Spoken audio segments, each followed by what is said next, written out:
Hello YouTube, Luigi here. I've got a real honey of a knife to show you today. You can see by the box it's a GANZO, made in China.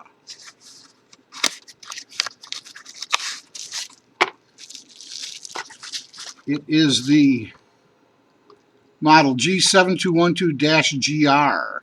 The GR means it's got green G10 scales, and the 7212 is a push-button automatic out the side. I bought this because I thought it was a really good looking knife. Look at this frame. You know, if the top were square and the bottom square and the corners chipped off in a bevel, this would be, I'd call this a coffin frame, but it's not. It's close to a coffin frame. What do we have? Let's take a look at it. You can see the button release. Like the blade, the bolsters seem to have a light stone wash. There's the pivot, two body screws, lanyard hole. You can see that G10 is on the coarse side. It's pretty grippy, but it's nowhere near as coarse as, say, a cold steel pocket shredder. There's the plunger that you push in with this, and it gets out of the way and allows the blade to spring open on what I think is a coil spring, because I can't see a torsion bar. And usually things with torsion bars do not have open pillar construction. Now, we have two, on the thick side, unskeletonized stainless steel liners, making this a 4.6 ounce knife, so it's above, say, Nut and Fancy's 4.0 threshold for carryability. And you feel it, it's heavy. It's got a sense of overbuilt without being a tank.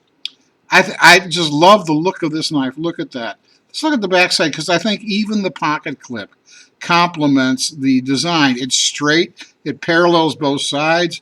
It's not a Wizard of Oz, as Nut and Fancy says, goofy pocket clip. And look how it is attached. It's let in, recessed into the frame, which will prevent any left to right wiggle, rocking on that blade. If you need to adjust this pivot, you probably have to take the pocket clip off. Okay, let's open it up. Boom. A 3.3 inch, lightly stone washed, full flat ground drop point blade. I just think the whole package is very, very handsome. Look at this unbroken line here, the continuity. The other side says 440C.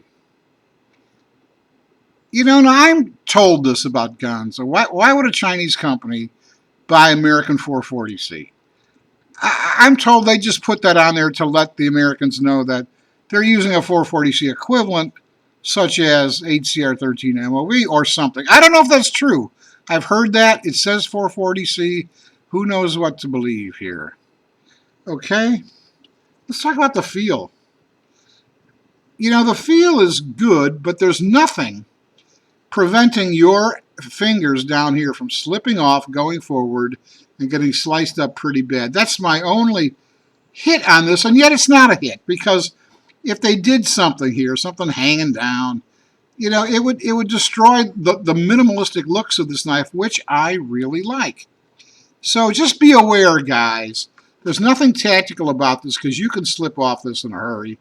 There's no jimping, no pommel, no pivot swell, nothing that keeps your hand in one position other than the coarseness of this G10. The fit and finish on it is really good. You can Helen Keller this, and the interfaces between the two different materials are well, nice, seamless. You can barely feel them, you know. And you know, a lot of these knives come with dovetail type bolsters where the G10 is undercut to the, undercut to the bolster. That's not the case here. This is just a simple butt joint, and it's nice and tight. Nice and tight. Good looking knife, good craftsmanship. You know, I haven't been able to fault GANZO on anything they do. And a lot of people hate them just offhand because they come from China.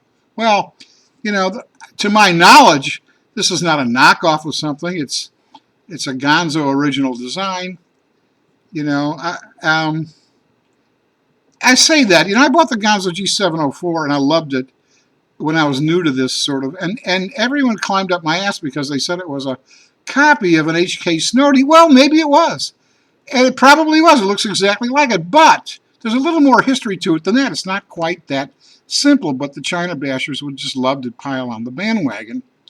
The HK Snowdy was out of production by then, and it was whispered that GANZO was making them, or making their parts, and they were assembled here in the United States. So it was by license agreement, it's my understanding, that the GANZO G704 came into being, and so it's not the terrible, you know, copyright ripoff that everyone seems to be. You know, things are almost never as bad as people think they are, and they're almost never as good as people think they are. So that's my little rap in defense of a knife company that I have found to be very good. Good quality, excellent prices. I got this for $26. Okay. Again, I just think the fit and finish is really good. It only comes tip down right side. Well, of course, because of the button. You can't put it on the other side, at least not in a tip down position. And you know, I heard someone say he had a really nice knife. And he said, this is a quad carry knife, and he says, I wish it weren't.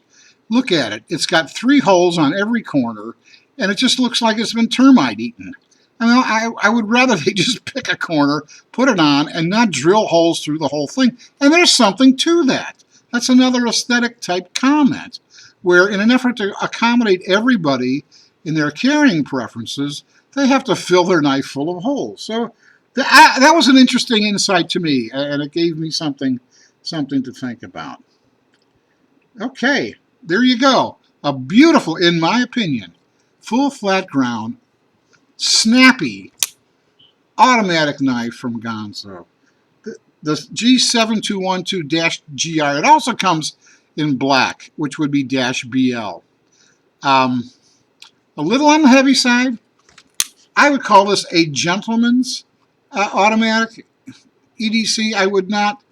I say gentleman's because it looks so damn refined. I would not call this tactical because of the potential of slipping off the handle and slicing your fingers off. All right, everybody, that's it. God bless you all. Stay safe out there, okay? Take good care. Bye-bye.